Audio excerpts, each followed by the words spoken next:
రెండు రాజుల గ్రంథము 5వ అధ్యాయము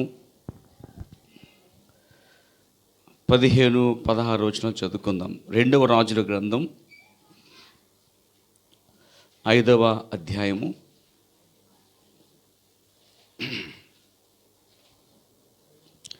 15-16 వచనాలు చదువుకుందాం.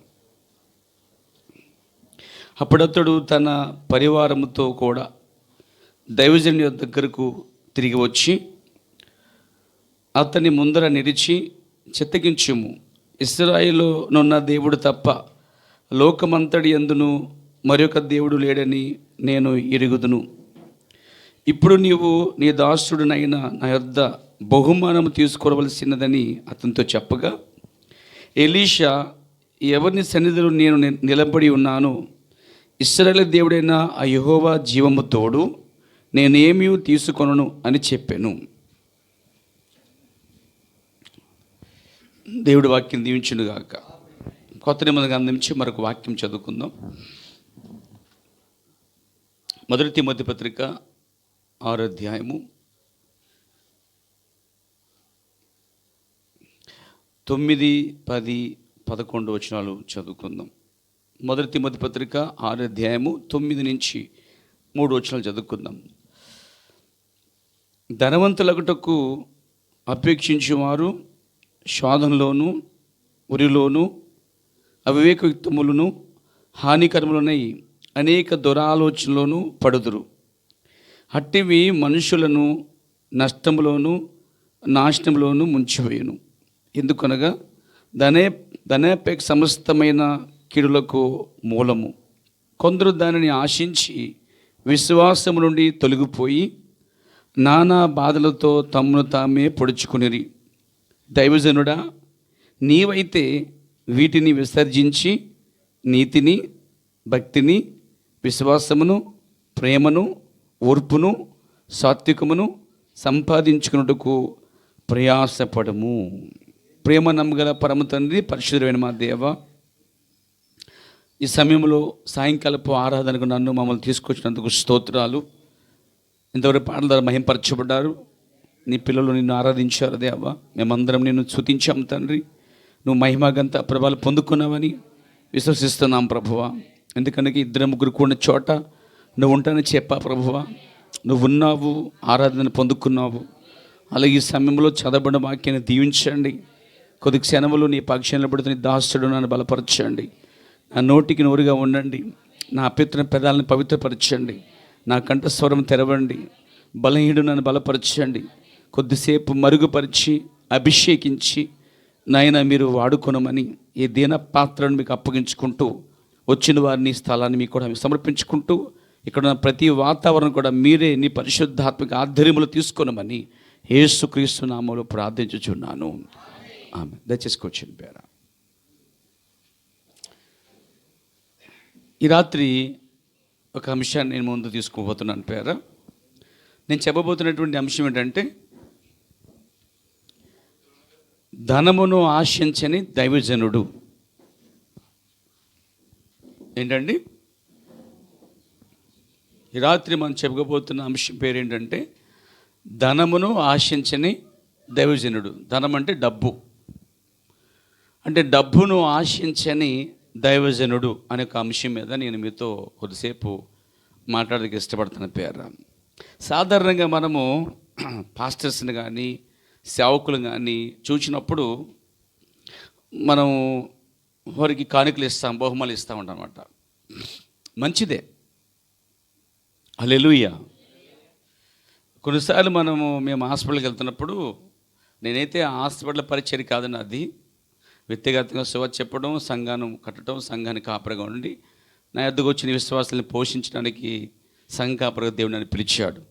నేను ప్రపంచమంతా తిరిగే సువార్తికుని కూడా కాదు. ఏర్పరచబడినటువంటి ఆత్మలకు దేవుడు పిలిచినటువంటి సంఘమును వాక్యముతో పోషించడానికి, సిద్ధపరచడానికే ఒక చిన్న కాపరిగా నేను పనిచేస్తూ ఉన్నాను.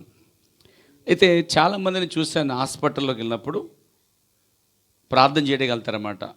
మన ధర్మ హాస్పిటల్ అనే ఏరియా హాస్పిటల్ ఉంటాయి, ప్రైవేట్ హాస్పిటల్ ఉంటాయి. కొంతమంది సేవకులు బ్యాగ్ వేసుకుని, ఆడవాళ్ళు మగవాళ్ళు కూడా హాస్పిటల్కి వెళ్తారన్నమాట. వారు అడగకుండానే ప్రతి మంచం దగ్గరికి వెళ్ళి ప్రతి రోగి దగ్గరికి వెళ్ళి వారు ప్రార్థన చేస్తుంటారు. మంచిదే, ప్రార్థన చేయడం మంచిదే. కానీ బైబిల్ ఏం చెప్తుందంటే, మీలో ఎవరైనా రోగి ఉన్న ఎడల రోగం గలవాడే కౌరు పెట్టాలి ముందు. ఇది పద్ధతి వాక్య ప్రకారంగా.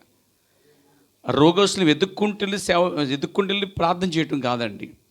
బైబిల్ ఏంటంటే చూడండి, యాకోబు రాసిన పత్రికలో మీకు వాక్యం త్వరగా మీకు జ్ఞాపం చేస్తాను. యాకోబు రాసిన పత్రిక మరి మీరు చూసినట్లయితే 5వ అధ్యాయము మీరు గమనించండి. 14వ వచనంలో, మీలో ఎవడైనాను రోగై ఉన్నాడా అతడు సంఘ పెద్దలను పిలిపింపవలెను, వారు ప్రభు నామమున అతని నూనె రాచి అతని కొరకు ప్రార్థన చేయవలెను అని ఉందండి. వాక్యం ఏం చెప్తుందంటే, మీలో ఎవరైనా రోగై అస్వస్థత వ్యాధితో సిక్ అయి ఉన్నట్లయితే ఆ సిక్ అయిన వ్యక్తి, రోగైన వ్యక్తి తెలుసుకుని పలానా చోట దైవజనుడు ఉన్నాడు, అతను ప్రార్థన చేస్తే నాకు స్వస్థ వస్తుంది అని విశ్వాసముతో వెళ్ళి ప్రార్థించుకుంటున్న పద్ధతి. ఇక్కడ ఏముందంటే, అతడు సంఘ పెద్దలలో పాస్టర్ కూడా ఒక పెద్ద ఉన్నాడు అనమాట. హల్లెలూయా. సంఘ పెద్దలు అంటే సంఘ పెద్దలు మాత్రమే కాదు, అసలు సంఘ పెద్దనగా సంఘ కాపరై ఉన్నాడండి. దాని అంతటికీ అతడే పెద్ద అయి ఉన్నాడు. కాబట్టి అతడు ఒక 2-3 తీసుకువెళ్తాడు తోటి పెద్దల్ని. బైబిల్ ఏం చెప్తుందంటే, ఎవరైనా రోగై ఉన్నాడా, అతడు ఎవరో రోగి, అస్వస్థత ఉన్నవాడు, వ్యాధితో ఉన్నవారు, ఆ రోగి సంఘము పెద్దలను పిలిపింపవలెను. పిలిస్తేనే వెళ్ళాలి. ఎందుకంటే ఆ రోగికి విశ్వాసం ఉండాలి, ఆ వ్యాధి గల వ్యక్తికి విశ్వాసం ఉండాలి. అంటే ప్రార్థన చేస్తే దేవుడు నన్ను స్వస్థపరుస్తాడు అనొక నమ్మకము, విశ్వాసము 2 పనిచేయాలి. అతను నమ్మకాన్ని బట్టి, విశ్వాసాన్ని బట్టి సేవకుడు ప్రార్థన చేస్తే స్వస్థత అనేది వస్తుంది. నమ్మకం, విశ్వాసం లేకపోయినా ఎన్ని ప్రార్థన చేసినా స్వస్థత అనేది రాదు. కానీ ఇక్కడ బైబిల్ ప్రకారముగా మనం చూస్తాం, చాలా చోట్ల కొన్ని సంఘాలలో చాలామంది పాస్టర్స్ లేకపోతే కొన్ని ప్రాంతాల ప్రజలు పిలవకుండానే హాస్పిటల్ మీద పడ్డారు. ఈరోజు హాస్పిటల్కి వెళ్ళటం, అడగకుండా ప్రార్థన చేయటం. అమ్మ ప్రభు నమ్ముకుంటారా, మీరు ప్రార్థన చేయమంటారా, మీరు మరి ఈ సమయంలో ప్రార్థన చేస్తే దేవుడు మిమ్మల్ని బాగు చేస్తాడంటే ఆ స్థితిలో ఎవరైనా ఒప్పుకుంటారండి. ఎందుకంటే అలాంటి పరిస్థితి, కండిషన్ కాబట్టి. మీకు అర్థమైందండి? ఇలా హాస్పిటల్ మీద పడి హాస్పిటల్కి వెళ్ళి సేవకురాండ్లు చాలామంది బ్యాగులు వేసుకుని వెళ్ళి నూనె పట్టుకుని వెళ్ళి రోగుల కోసం ప్రార్థన చేయటం అనే విధానము ఎంతవరకు వాక్య క్రమము మీరు గమనించాలని కోరుతున్నాను. బైబిల్ ప్రకారంగా అయితే ఎవరైతే రోగి ఉన్నారో ఆ వ్యక్తే కౌరు పెట్టాలి. చూడండి 14లో, మీలో ఎవడైనా రోగి ఉన్నాడా అతడు సంఘ పెద్దలను పిలిపింపవలెను, వారు ఎవరు ఆ సంఘ పెద్దలు, సేవకుడు ప్రభు నామమున అతనికి నూనె రాచి అతని కొరకు ప్రార్థన చేయవలెను. విశ్వాసయితన ప్రార్థన ఆ రోగిని స్వస్థపరచును, ప్రభు అతన్ని లేపును. అతడు ఒకవేళ పాపం చేసినవాడైతే అతని పాపంలో క్షమాపణ పొందుతాడట అండి. ఈ విషయాలు రాయబడ్డాయి బైబిల్లో. ఈరోజు క్రైస్తవుడికి మార్గం ఏంటంటే దేవుని యొక్క బైబిల్ అయి ఉన్నదండి. దీన్ని అనుసరించి చేస్తేనే దేవుడు ఆ వ్యక్తిని అంగీకరిస్తాడండి. దీన్ని అనుసరించకుండా చేస్తే సొంత నీతి, సొంత భక్తి, సొంత విశ్వాసం, స్వబుద్ధి, దేవుడు లెక్క చేయడు. హల్లెలూయా. దేవుడు దేన్ని అంగీకరిస్తాడంటే దేవుడు పెట్టిన క్రమాన్ని, వాక్యక్రమాన్ని ప్రకారంగా వెళ్తున్న సేవకుడైనా, విశ్వాసనైనా, సంఘమునైనా, దేనినైనా దేవుడు అంగీకరించే విధానం తన వాక్య ప్రకారముగా. ఈరోజు మనం ఏం చేస్తాం? హాస్పిటల్ పడ్డారు, జనం అంతా వెళ్ళిపోతారు పిలవకుండా. ప్రతి మంచానికి ప్రార్థన చేస్తారు, మంచిదే. ప్రార్థన చేస్తారు, మంచిదే. కానీ ఒకటి బైబిల్ ఏం చెప్తుంది? వాళ్ళు పిలిచారా, వాళ్ళు ప్రార్థన చేయమన్నారా? మేము ఒక చోటకి వెళ్ళాం, హాస్పిటల్కి వెళ్తా పోయిన ఆదివారం అనుకుంటున్నా పోస్తా. హాస్పిటల్లో తెలిసిన వారు కౌరు పెట్టారు, ఫోన్ చేశారు, ఇలా మన చర్చికి వచ్చేటువంటి తన భర్త బాగాలేదంటే వెళ్ళాం. వెళ్తే ఏం చేస్తామంటే ప్రార్థన చేస్తాం. అక్కడ నాకు భయం ఏంటంటే హాస్పిటల్కి వెళ్తే ఇక్కడ ప్రార్థన చేయడం చూసారని ఇంకా అందరూ వెనకబడి ప్రార్థన చేయండి అంటే ఒక భయం అనమాట. ఎందుకు భయపడతానంటే అంతకుముందు ఇలాగే వచ్చి చాలామంది ప్రార్థన చేస్తారు కదా, వాళ్ళు డబ్బులు ఆశించి ప్రార్థన చేస్తారు. కానుకలు ఆశించి ప్రార్థన చేస్తారు. నన్ను లెక్కలేస్తారేమో అని భయం, అంతే. అందుకని ప్రార్థన చేస్తే వాళ్ళకి రోగం పోదేమో అది కాదు. అక్కడ వాళ్ళు నిజంగా పిలిస్తే చేయొచ్చు. కానీ ఆ మనుషులు ఇదివరకు ఎవరితో ప్రార్థన చేయించుకుంటూ డబ్బులు పెట్టడం విధానములు చూస్తే ఇతను కూడా అంతే అని లెక్కలే వేస్తారు భయం ఉద్దేశించి. అలా మేము వెళ్ళి ప్రార్థన వచ్చేసాము. బయటకు వచ్చేసినప్పుడు మనలో ఒక సహోదరుడు పిలిచి, బ్రదర్ ఎక్కడ ప్రార్థన చేయమంటున్నారండి, వాళ్ళు కోరుతున్నారంటే అప్పుడు వెళ్ళి ప్రార్థన చేశాను అనమాట. ప్రార్థన చేసి వచ్చేసాను. ఇలా కొన్ని చోట్ల వెళ్ళినప్పుడు, అలాగే మన సహోదరులు బాగున్నప్పుడు వెళ్ళినప్పుడు ఆ సమయంలో ప్రార్థన చేసి వచ్చేటప్పుడు పక్క వాళ్ళు ప్రార్థన చేసి కాలు పెట్టేవారు అన్నమాట. నేను వాడిని వద్దు నాకు వద్దు, నేను ఎందుకోసం రాలేదండి, జస్ట్ ప్రార్థన చేశాను అంతే. ఒకవేళ దేవుడు స్వస్థపరిస్తే సాక్ష్యం చెప్పి దేవుడు మహిమపరచండి అంటాను. ఈరోజు సేవకులు ఎలా ఉన్నారంటే, ఆ హాస్పిటల్ మంచాల మీద ఉన్న రోగుల దగ్గరికి వెళ్ళి ప్రార్థన చేసి ఆ గుమ్మం దగ్గర కనిపెడతారన్నమాట. గుమ్మం దగ్గరే ఉంటారు. ఎందుకుంటారంటే వాళ్ళు ఏదో ఆశిస్తున్నారండి. ప్రార్థన చేస్తాం కానుకిస్తారని. అంటే వాళ్ళకి టార్గెట్ ప్రార్థన చేయడం ద్వారా వచ్చే కానుకలు, పళ్ళు, పలహారాలు, బియ్యం, ఇలాంటి దీని మీద ఆధారపడి చాలా సేవకులు ఉన్నారండి. అందుకే హాస్పిటల్లో వెళ్ళి ప్రార్థన చేయడం అనేది పరిచర్య కాదు బైబిల్ ప్రకారముగా. హాస్పిటల్లో రోగి అయి ఉన్నవాడైతే కౌరు పెట్టాలన్నమాట. అర్థమైంది ప్రియారా? కౌరు పెట్టిన తర్వాత అతను వచ్చి ఆ సేవకుడు ప్రార్థన చేస్తే విశ్వాసైన ప్రార్థన రోగిని స్వస్థపరుస్తుందండి. ఈరోజు మన హాస్పిటల్లో చాలామంది ఆడవాళ్ళు సేవకులన్నీ, మగవాళ్ళు సేవకులన్నీ బ్యాగులు వేసుకుని సంచి తగిలించుకుని ఇక ప్రతి హాస్పిటల్కి వెళ్ళి ప్రార్థన చేయటం, 10, 20 తీసుకుంటాం, 50 తీసుకుంటాం, కానుక తీసుకుంటాం. ఇది ఒక వ్యాపారంగా మారిపోయిందండి. బైబిల్ ఏం చెప్తుందంటే, దైవజనుడా, సేవకుడా, ధనమును అపేక్షించవద్దు, నువ్వైతే వీటికి దూరంగా ఉండుము అని దేవుని వాక్యం హెచ్చరిస్తుందండి. ప్రియ సోదరులారా, ఈ రాత్రి నా అంశం ఏంటంటే మీకు చెప్పాను, ధనమును ఆశించని దైవజనుడు. దేవునికి స్తుతి కలుగాక. ధనమును ఆశించని దైవజనుడు ఉన్నాడు, ధనాన్ని ఆశించే దైవజనులు కూడా ఉన్నారండి. ప్రియ సోదరులారా, ఈరోజు క్రైస్తవం అనేది వ్యాపారంగా మారిపోయింది. ఏమండి, ఎక్కడో ఈస్ట్ గోదావరిలో ఆ నీళ్లు పట్టేసి ఆ నీళ్లు అంట యోర్దాన్ నీళ్లు అని అబద్ధపడి అమ్మేస్తాడు ఒక ఆయనండి. ఇంకో ఆయన కొబ్బరి నీళ్ళు బాటలు అమ్మేస్తున్నాడండి. వాళ్ళ ముద్దలు వేసుకుని, వాళ్ళ స్టాంపులు వేసుకుని, వాళ్ళ బ్రాండ్ వేసుకుని అమ్మేస్తూ ఉన్నారు. కొన్ని చోట్లయితే వ్యాపారం జరుగుతూ ఉంది. ఇక్కడ నూనె రాయమన్నాడండి. మన ముదిరిన పళ్ళు అయితే నూనె రాయరండి, స్ప్రే చేస్తారండి. ఇదివరకు, మరి ఇప్పుడు ఎలాగో మనకు తెలియదు కానీ ముదిరిన పళ్ళు మాత్రం జనమంతా అంటే ఆ నోట్లో పషా పషా పషా పషా వేసేవారు అంటండి. పొలాలకు కొడతారు చూడండి, స్ప్రేర్ బాటిల్ ఉంటుంది కదా, దాంట్లో నూనె వేసి ఇక ఎక్కడికి వచ్చేవాళ్ళకి, ఆ స్వస్థశాలకు వచ్చే వాళ్ళందరికీ ఆ నూనె స్ప్రే చేస్తారండి. స్ప్రే చేయటం అనేది వాక్యానుసారమా? ఎన్నడైనా బైబిల్లో అలాంటిది చూస్తారా?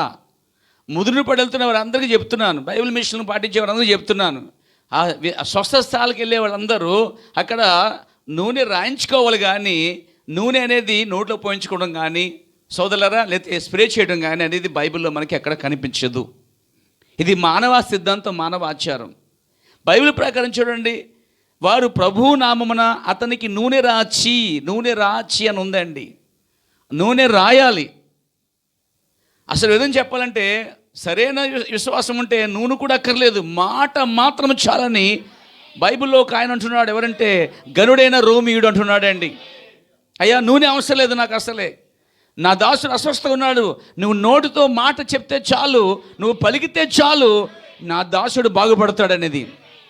నూనె రాస్తే అనే విశ్వాసం కన్నా నూనె రాయకున్నటువంటి గొప్ప కార్యం ఏంటంటే ఇంకా ఎదిగిన కార్యం అండి అది. గొప్ప విశ్వాసం ఉంటే చాలు.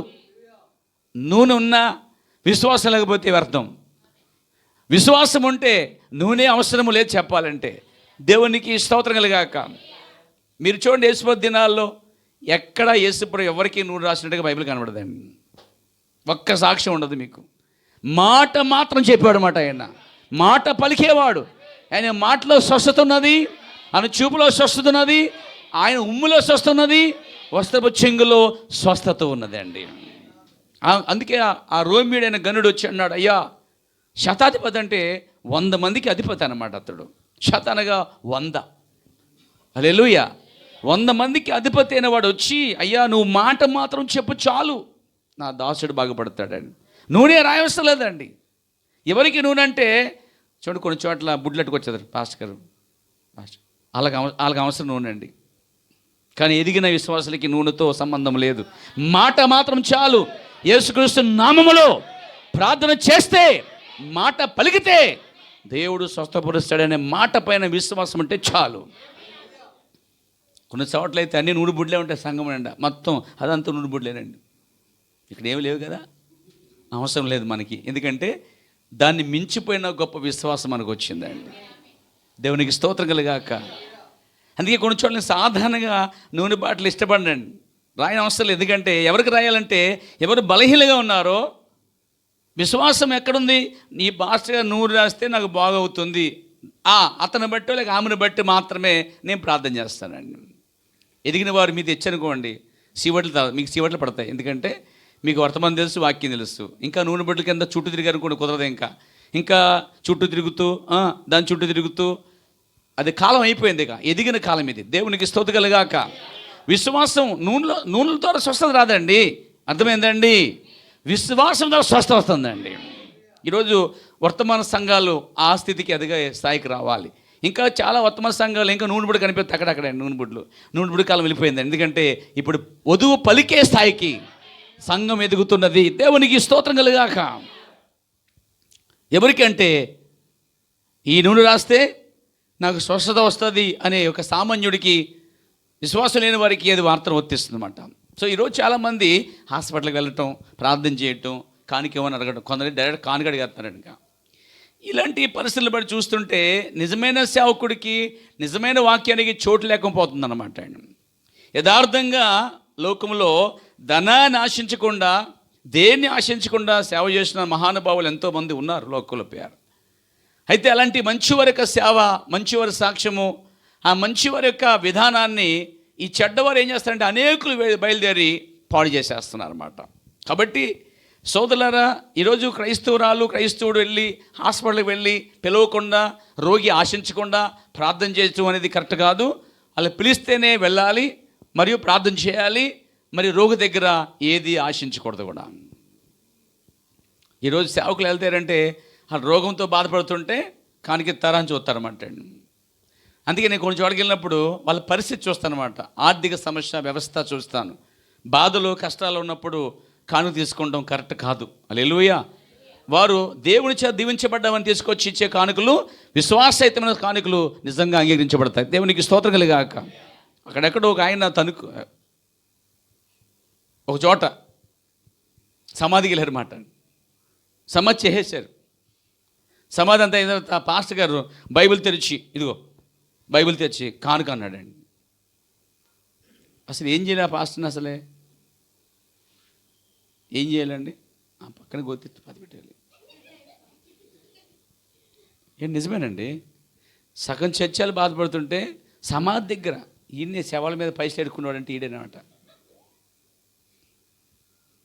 అరే, చచ్చిపోయే బాధల్లో ఉంటే ఈ పాస్టర్ బైబిల్ తెరిచి కానికట్టమన్నాడు. ఒకవేళ పెళ్ళి అనుకుందాం, అందరూ సంతోషంగా ఉన్నారు. పెళ్లి టైంలో ఏమంటే రిజిస్ట్రేషన్ అయిన తర్వాత, ప్రమాణాలు అయిన తర్వాత పాస్టర్ గారు బాబు కానికట్టనంటే అది బాగానే ఉంటుంది, సంతోషంగా. పెళ్ళికి దినానికి తేడా తెలియనోడు కూడా కానికడుతాడంటే ఏమనుకోవాలండి? అందుకే పిల్లారా, వీళ్ళు కూడా అర్థం చేసుకోలేదు. ప్రజలు కూడా సిచ్యువేషన్ బట్టి అర్థం చేసుకోవాలి, పరిస్థితులను బట్టి. ప్రజలే సేవకులకి అలవాటు చేశారు పిల్లారా. అందుకే అలవాటు మార్చుకోవాలి. దేవునికి స్తుతి కలుగాక. బైబిల్ ప్రకారముగా నా ప్రియమైన సోదరులారా, ధనం అనేది చాలా భయంకరమైన, మోసకరమైందండి. దేవునికి వాక్యంలో మనం చూసినట్లయితే చూడండి, యాకోబు రాసిన పత్రిక, దేవునికి స్తుతి కలుగాక. యాకోబు రాసిన పత్రికలో మీరు చూస్తే 5వ అధ్యాయంలో మనం చూస్తామండి. Praise God.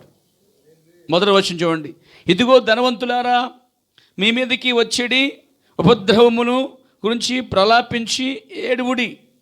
మీ ధనము చెడిపోయెను, మీ వస్త్రములు చిమ్మెట్టి కొట్టువాయెను, మీ బంగారమును మీ వెండియు తుప్పుపెట్టినవి, వాటి తుప్పు మీ మీద సాక్ష్యముగా ఉండి అగ్ని వలె మీ శరీరము తినివేయును. అంత్య దినములందు ధనము కూర్చుకునిరి. ఈ అంత్య దినములలో ధనాన్ని కూర్చుకోవడం అనేది కరెక్ట్ కాదు. సేవకులైనా లేకపోతే గొప్ప గొప్పవారైనా దేవునికి స్తుతి కలుగాక. ఎందుకంటే నేడో రేపో ప్రభు రాబోతున్న సమయం. మనము త్వరలోనే ఈ లోకాన్ని ఖాళీ చేసి ప్రభుకి చేరే సమయం ఆసన్నమైంది.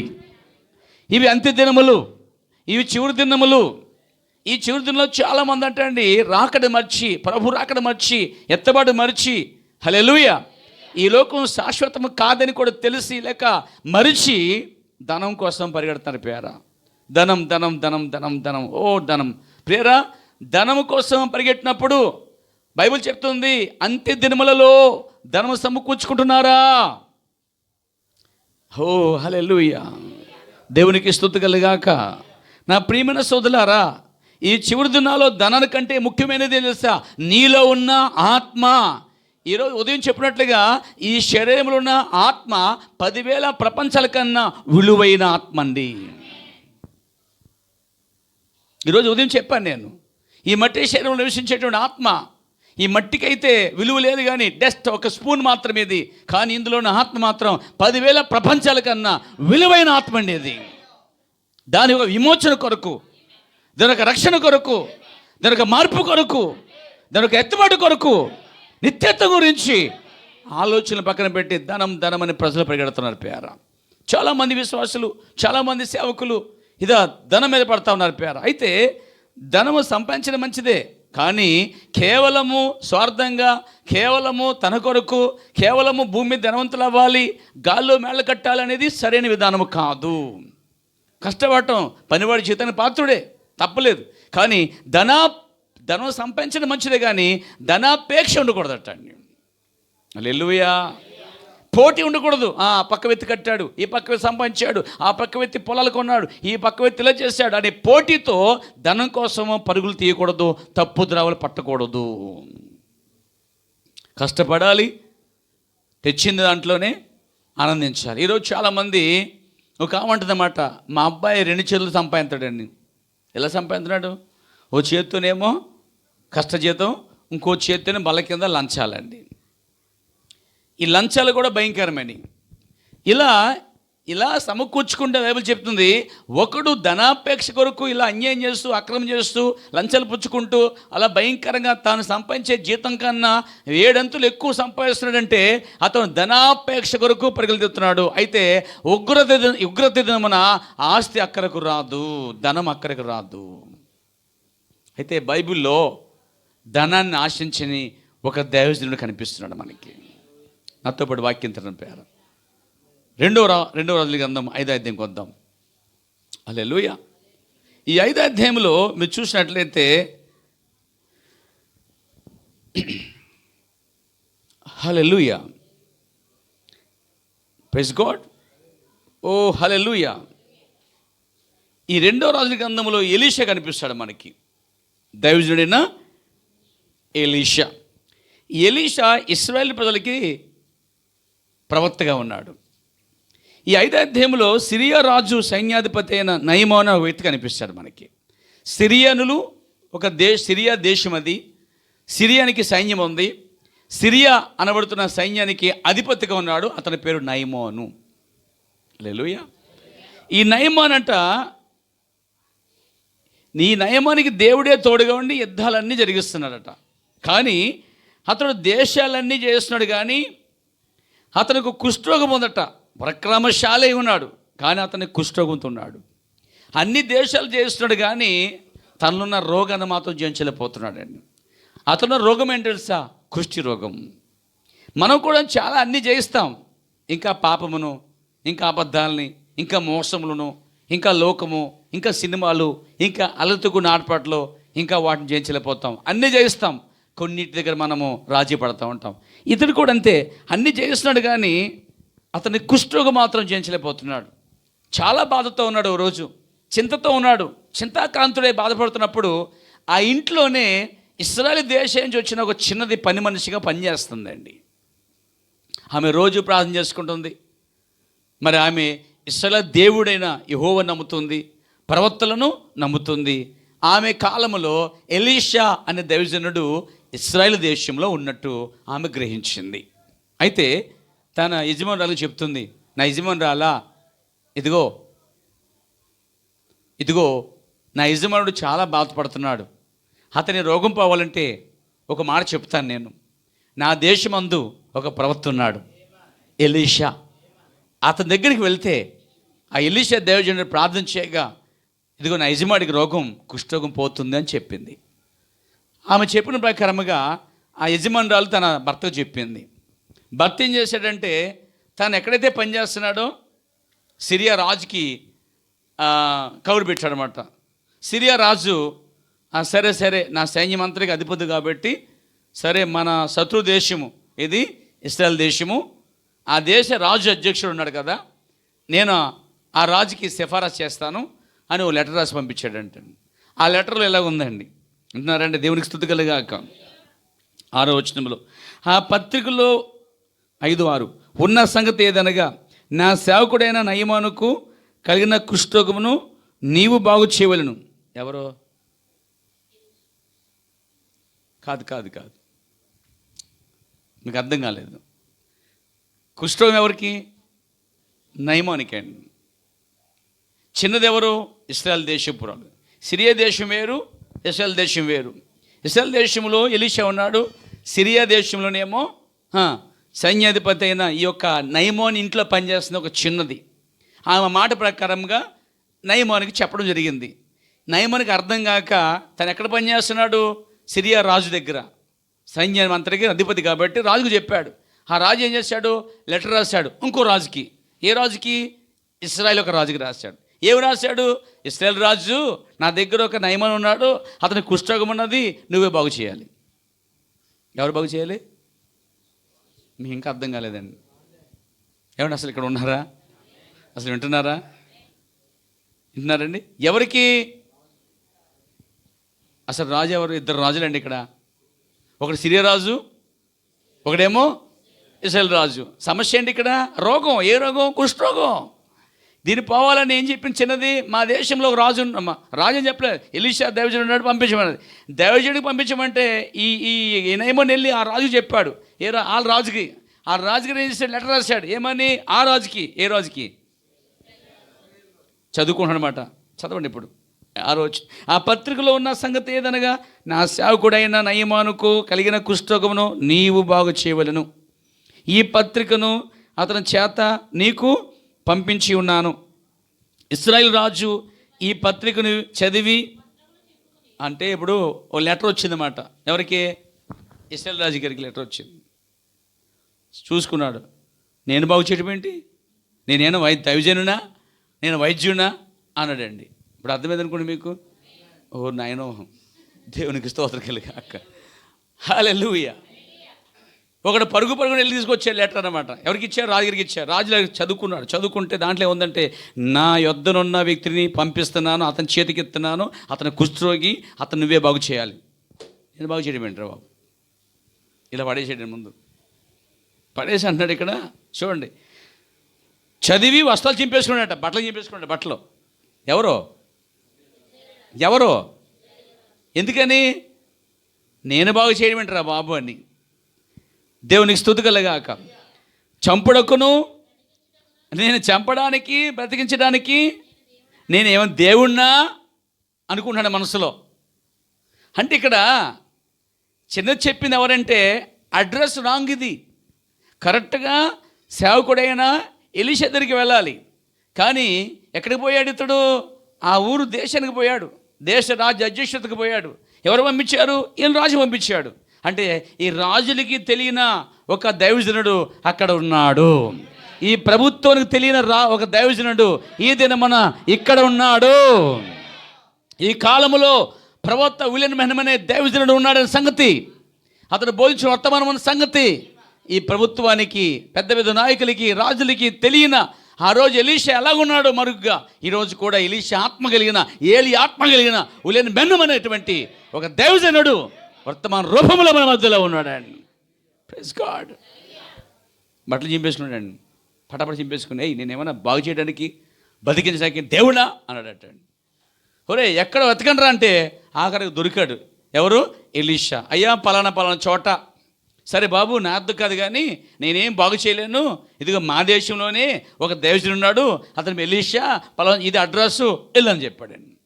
ఇతను గుర్రపు బండి మీద వెళ్ళాడు అక్కడికి. దేవునికి స్తుతి కలుగాక. వెళ్ళిన తర్వాత మనం ఏం చూస్తామంటే అక్కడ వచ్చాడండి అతను. ఈయన అన్నాడు, ఏం లేదు, కనీస సేవకుడు అంట ఇంట్లో ఉన్నాడంట, బయట రాలేదంట అండి. ఎలీషా బయటకు వచ్చాడట. ఏంటి విషయం చెప్పన్నాడట.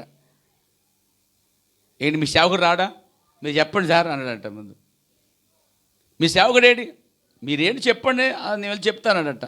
సరే ఇలా వచ్చాను, సిరియా సైన్యాధిపతిని అన్నాడంట.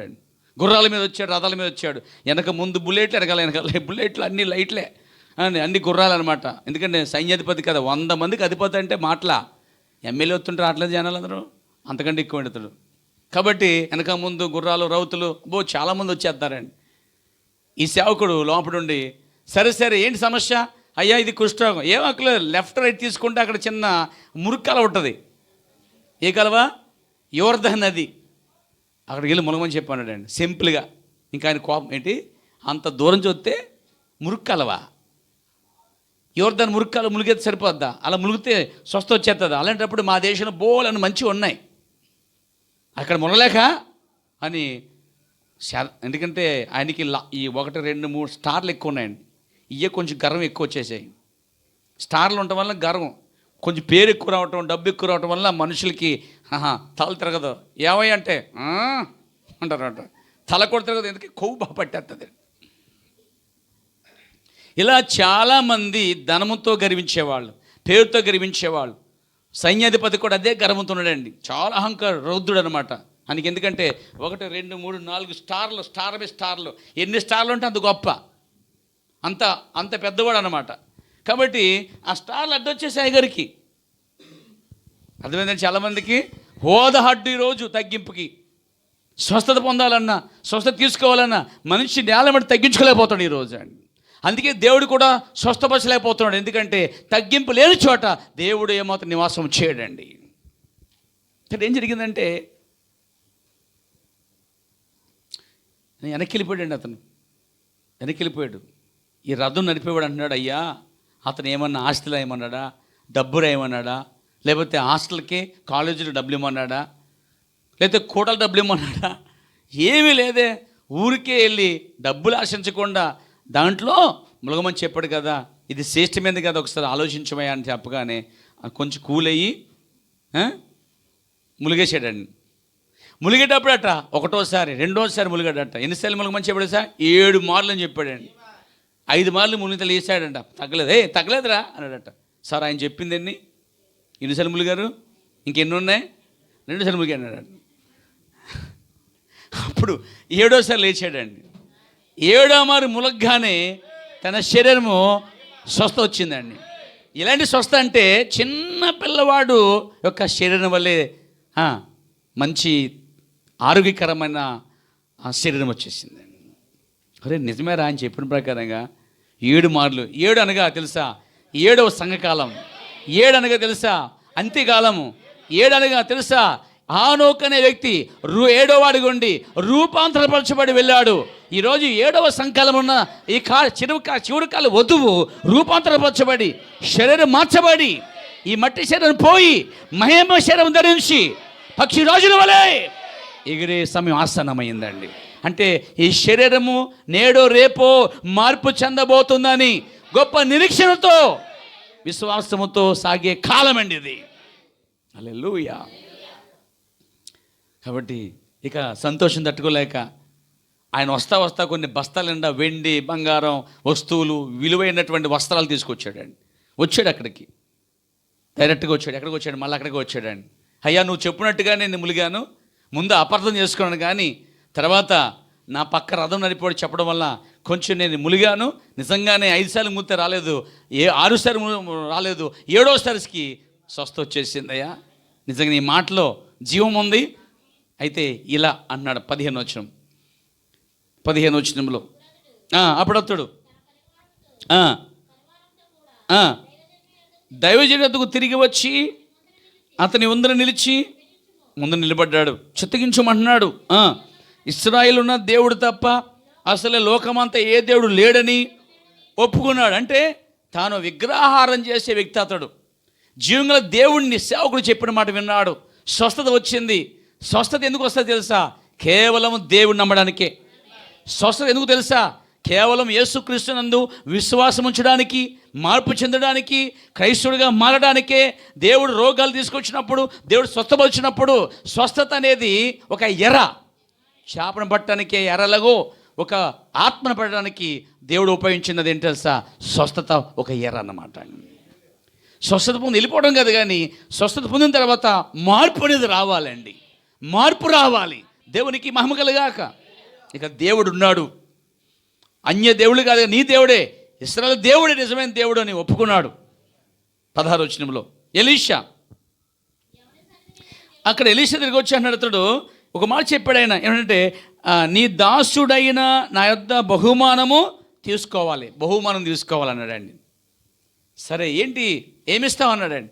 అయ్యా నీకోసం కొంత వెండి ఉన్నది, బస్తాలు వెండి ఉన్నది, బస్తాలు బంగారం ఉన్నది, బస్తాలు వస్త్రాలు, విలువైన ఉన్నతమైన ఖరీదైన బట్టలు ఉన్నాయి, వస్త్రాలు ఉన్నాయి, మెటీరియల్ ఉంది, ఇది నీకే అంటున్నాడు అనమాట. అప్పుడు 16వ వచనంలో ఎలీషా అన్నాడు, ఎలీషా అన్నాడు, యెహోవా సన్నిధిని నేను నిలబడి ఉన్నాను, ఇశ్రాయేలు దేవుడైన ఆ యెహోవా జీవము తోడు నేనేమీ తీసుకొనని అతనితో చెప్పాను. నయమాను అతన్ని ఎంతో బతిమాలాడట, అయినా కానీ ఒప్పకపోయేను అని ఉంది బైబిల్లో. అంటే ఎంత బతిమాలినా ఎలీషా అనే దైవజనుడు ఏమనంటే, యెహోవా జీవము తోడు నేను ఎవరి సన్నిధిలో అయితే నిలబడి ఉన్నానో ఆ జీవం గల దేవుని తోడు, అసలే నీ దగ్గర నుంచి ఏమి నేను తీసుకోను అన్నాడండి. అదే అండి దైవజనుడు చేయాల్సిన పని. ఈరోజు స్వస్థపరిస్తే ఎంత ఇస్తావు, స్వస్థపరిస్తే ఏమి ఇస్తావు, వ్యాపారంగా మార్చేశారండి.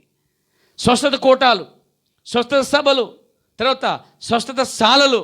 అసలు బైబిల్లో ఒక్క స్వస్థత శాల కూడా మీకు కనిపించదండి. కానీ మనుషులు స్వస్థత స్థానం పెట్టే ఉద్దేశం ఏంటంటే, కోళ్ళ ఫారం పెట్టి వ్యాపారం చేసినట్టు, పశువుల దూల వ్యాపారం చేసినట్టు ఈరోజు స్వస్థత స్థానాలు పెట్టి డబ్బులు దండుకుంటూ, డబ్బులు గుంచుకుంటూ చేస్తున్న అనేక మంది సేవకులను బట్టి ఈరోజు ఆయన యేసుక్రీస్తు నామం దూషింపబడుతుందండి. అన్యుడికి, లోకస్తుడికి, లేకపోతే ఈ యొక్క మరి నామకార్థులకి, మరి బయట ప్రజలకి, అన్యుల మధ్యన దేవుని యొక్క పరిశుద్ధ నామం దూషించబడుతుంది. ఎలీషా ఏమన్నాడండి, స్వస్థపరిచినందుకు ఆయన డబ్బు తీసుకుంటలేదండి. ప్రార్థన చేస్తే స్వస్థత వస్తే డబ్బు అవసరం లేదు అసలే. ఎవరు చెప్పారేమో అని. హల్లెలూయా, దేవునికి మహిమ కలుగాక. స్వస్థత పొందితే సాక్ష్యం చెప్పాలి, దేవుని మహిమపరచాలి.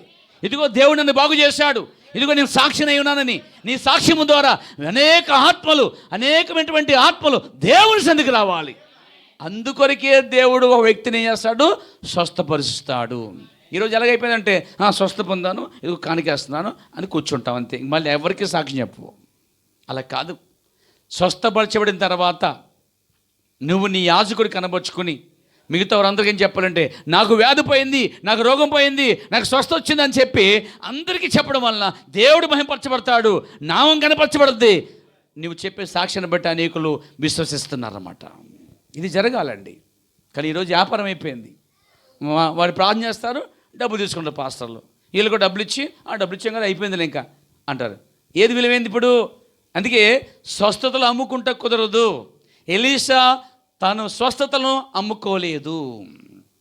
ఈరోజు చాలామంది స్వస్థశాలల్లో ఈరోజు స్వస్థతను అమ్ముకుంటారు. పేద ఈ స్వస్థత వరం అనేది వ్యాపారం కోసం కాదు. ఈ స్వస్థత వరం అనేది డబ్బు సంపాదించడానికి కాదు, కానీ ఆత్మలు సంపాదించడానికే ఈ స్వస్థత కార్యమండి. నా సంఘంలో ఎన్నోసార్లు, మన సమాజం ఎన్నోసార్లు ప్రార్థన చేయగా దేవుడు అనేక రోగాల్ని బాగు చేశాడు. అవునా కదా? అది నిజమైతే తప్పలు కూడా మహిమపరచండి. దేవుడు స్వస్థపరిచాడు. స్వస్థత ఎందుకు తెలుసా? బలపరచబడి సాక్ష్యం ఇచ్చి నీ ద్వారా లోకము నశించిపోతున్న ఆత్మలు యేసుక్రీస్తు ఎద్దుకు రావడానికి ఈ స్వస్థత కార్యం దేవుడు చేస్తున్నాడు అండి.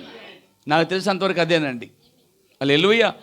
అంతేగాని స్వస్థపరచబడ్డాను, కానుకేసుకుని కాబట్టి పాస్టర్ గారికి ఇచ్చేసాను కాబట్టి ఇంక అయిపోయింది, ఆయన నాకు బాకీ తీరిపోయింది. లేదు లేదు లేదు లేదు, ఆయనకి నీకు బాకీ తీరిపోయింది కానీ దేవునికి నీకు బాకీ తీరిపోలే. నీవు ఎల్లప్పుడూ నీ స్వస్థత కార్య విషయంలో నీ మరణం వరకు సాక్ష్యం ఇస్తూ అనేకుల్ని జీవ మార్గం వైపు తిప్పవలసిన బాధ్యత ఉంది. ఇదిగోండి ఇక దైవజనుడు ఎలీషా. ఆమేన్.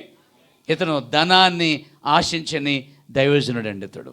అందుకే బైబిల్ చెప్తుంది, తిమోతి రాసిన పత్రిక, దేవునికి స్తుతి కలుగును గాక. ఆమేన్. మొదటి తిమోతి పత్రిక 6వ అధ్యాయము ఇందా చదువుకున్నాం పేర, దాన్ని ఒకసారి జ్ఞాపం చేస్తున్నాను. ముగించే ముందు మాటలు విందాం, త్వరగా ముగిస్తాను నేను. చూడండి, ధనవంతులగుటకు అపేక్షించేవారు శోధనలోను, ఉరిలోను, అవివేకయుక్తములను, హానికరములైన అనేక దురాశల్లోనూ ధనవంతులవుటకు అపేక్షించేవారంటండి శోధనలో పడతారట, ఉరిలో పడతారట, తర్వాత హానికరంగా పడతారట, తర్వాత అనేక దురాలోచనలు లేక దురాశల్లోనూ పడిపోతారట. అట్టివి మనుషులను నష్టములోను నాశనములోను ముంచివేయును. ఎందుకనగా ధనాపేక్ష సమస్తమైన కీడులకు ఇదే పెద్ద మూలమండి. ఈ ధనాపేక్ష, నేను అన్నాను ధనం సంపాదించని చెప్పట్లేదు, నా బోధన అర్థం చేసుకోండి. ధనం సంపాదించండి, కానీ ధనాపేక్ష బాగా సమకూర్చేయాలి, లోకమంతా దున్నేయాలి, లోకమంతా నున్నేసుకోవాలి అనేది మాత్రం మనిషికి ఉండకూడదు. ఆశ అంటే మంచిదే కానీ అత్యాశ మాత్రం మంచిది కాదంటండి. ఆశ మంచిదే కానీ దురాశ మాత్రం మంచిది కాదండి. డబ్బు సంపాదించిన కొరకు ఈరోజు దురాశలు అన్నమాట, దురాశలు. ఇలా ధనాపేక్షను, ఈ ధనాపేక్ష సమస్తమైన కీడుకు మూలము. కొందరు దానిని ఆశించి విశ్వాసులైన వారటండి, కొందరు ఆశించి విశ్వాసం నుండే తొలగిపోయారట. హలో, ఎటున్నారా? ధనాపేక్ష సమస్తమైన కీడుకు మూలము. దీన్ని ఆశించిన కొంతమంది విశ్వాసం నుండే తమకున్న విశ్వాసం ఊడిపోయిందండి. తమకున్న విశ్వాసం, భక్తి ఊడిపోయింది. ధనం సంపాదించడానికి వెళ్ళిన వారు భక్తిలో కోల్పోయారు, విశ్వాసం కోల్పోయారు. ధనం కోసం పరిగెట్టిన వారు నిజంగా వారు విశ్వాసం నుంచి తొలగిపోయారట అని చెప్పుతున్నాడైనా. దాన్ని కొందరు ఆశించి విశ్వాసం నుండి తొలగిపోయి నానా బాధలతో తమ్మును తామే పొడుచుకుని అని ఉందండి. అంటే విశ్వాసం తొలగిపోవడమే కాకుండా తమ్మును తాము పొడుచుకుంటూ కూడా జరుగుతుంది ఈ కార్యం చూస్తుంటే. అంత కీడండి ఈ ధనాపేక్ష. సంపాదించడం మంచిదే కానీ అంతా నాదే, నేనే సంపాదించాలి, ఈ ఊళ్ళో నేనే పెద్ద ధనవంతుడు అనుకోవటం అనేది దురాశ. హల్లెలూయా. అయితే బైబిల్ చెప్తుంది చూడండి 11వ వచనంలో, దైవజనుడా నీవైతే వీటిని విసర్జించి, వేటిని బైబిల్ విసర్జించుట అనగా విడిచిపెట్టుట అని అర్థమండి. హల్లెలూయా. దైవజనుడు అంటే సేవకుడు, దైవజనుడు అంటే సేవకుడు. హల్లెలూయా. పాస్టరు, సువార్తికుడు, ఉపదేశకుడు, అపోస్తలుడు, మరి ప్రవక్త. హల్లెలూయా.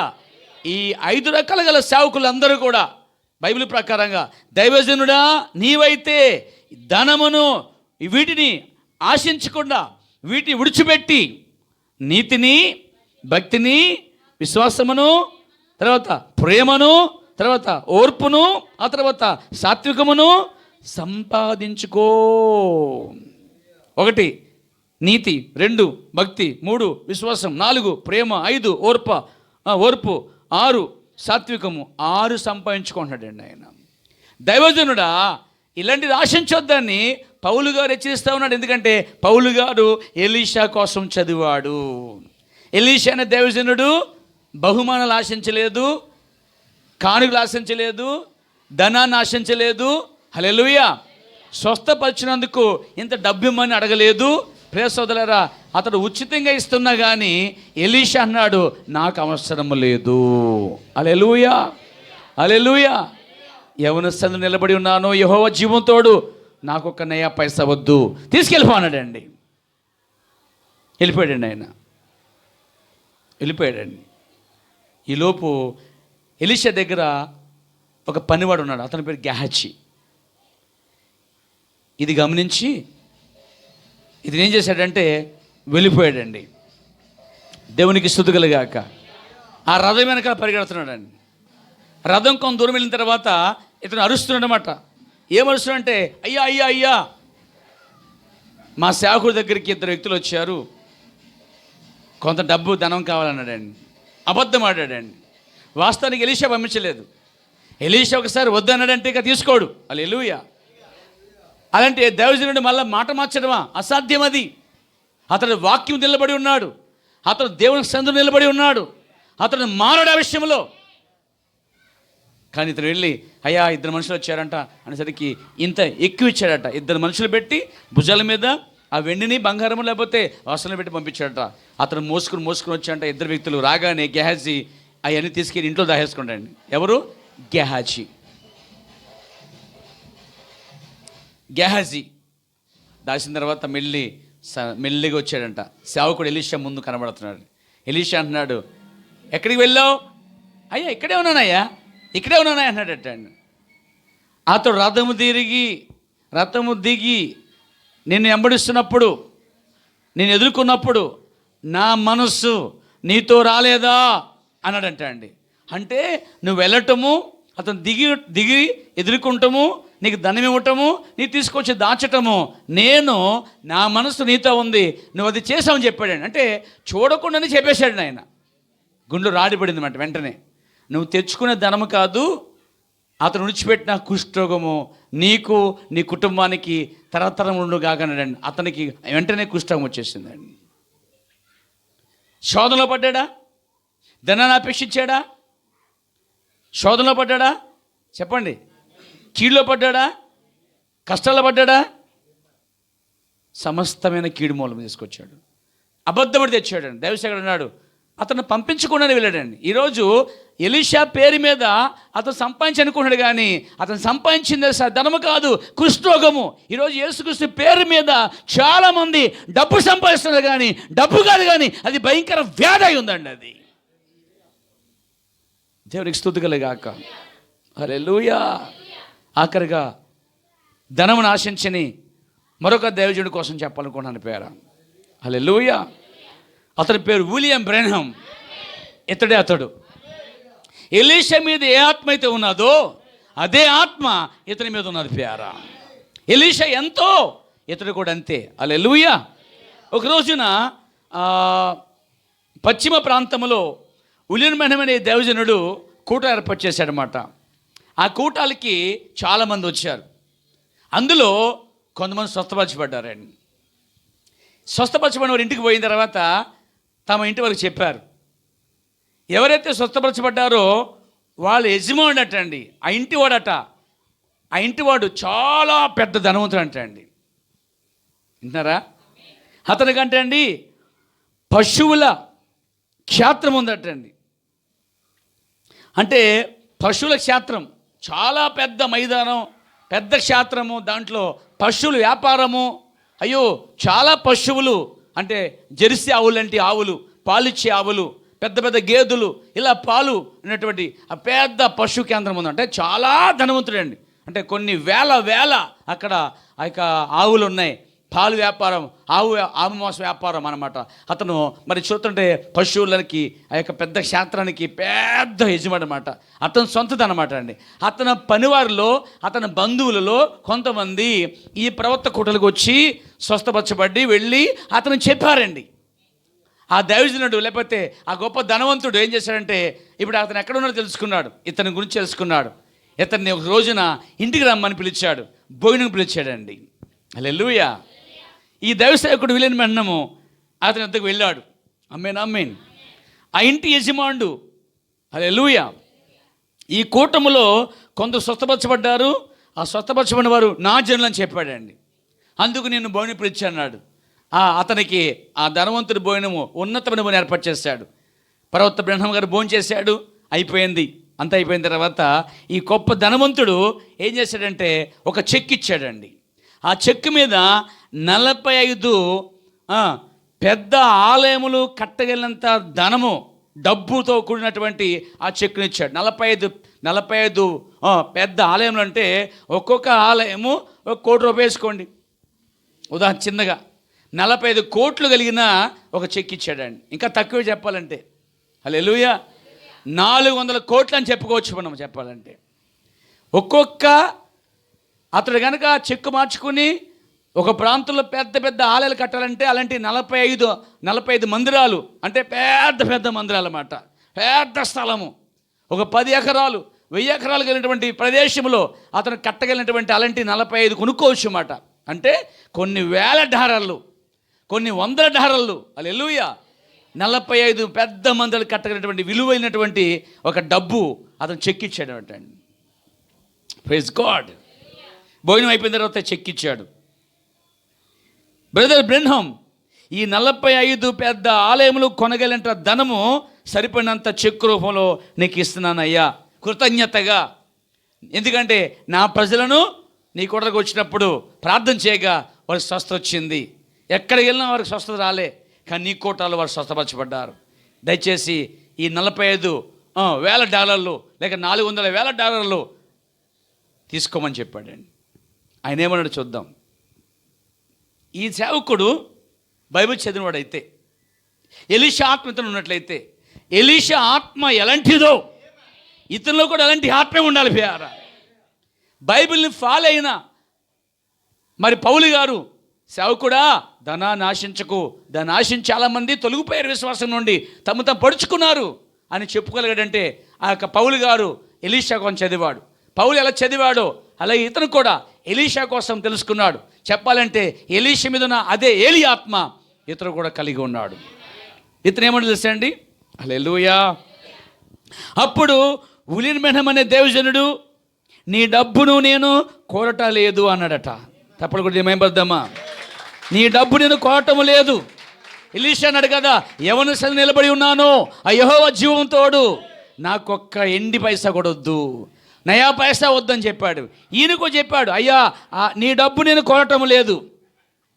ఆ సేవకుని ఆ ప్రక్కనే ఉన్న సహోదరు అంటున్నాడు ఒక ఆయన, అతని పేరు హోవార్డ్. ఆ వ్యక్తి అన్నాడు, అయ్యా విలియం బెన్హామ్ ఆ చెక్కు ఎందుకు వద్దన్నావు అని అడుగుతున్నాడండి. అంటే ప్రవక్త అవస్థతలో ఉన్నాడండి. అతనికి డబ్బు అవసరమే. డబ్బు ఎవరికి అవసరం లేదు, ఎవరికి అవసరం లేదు, డబ్బునోడికి అవసరమే, డబ్బునోడు కూడా అవసరమే. నిజమే అండి, మాట్లాడలేదు మీరు, దేవునికి మహిమ కలుగాక. ఎవరికైనా అవసరమే. ఒక ఆయన వచ్చి మీకు 1000 డాలర్లు చెక్ ఎత్తనంటే ఎవరు వద్దంటారు? నేను వద్దంటే నువ్వు వద్దంటావా? కళ్ళకద్దుకొని దేవుడు స్తోత్రం ఆమె చెప్పి తీసుకోవు, ఎగురుకొంతేవు.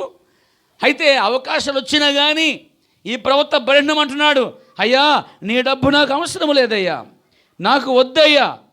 హల్లెలూయా. అప్పుడు అంటున్నాడు సేవకుడు, హల్లెలూయా. అప్పుడు ఈ సేవకుడు అతనితో ఏమన్నాడు తెలుసా,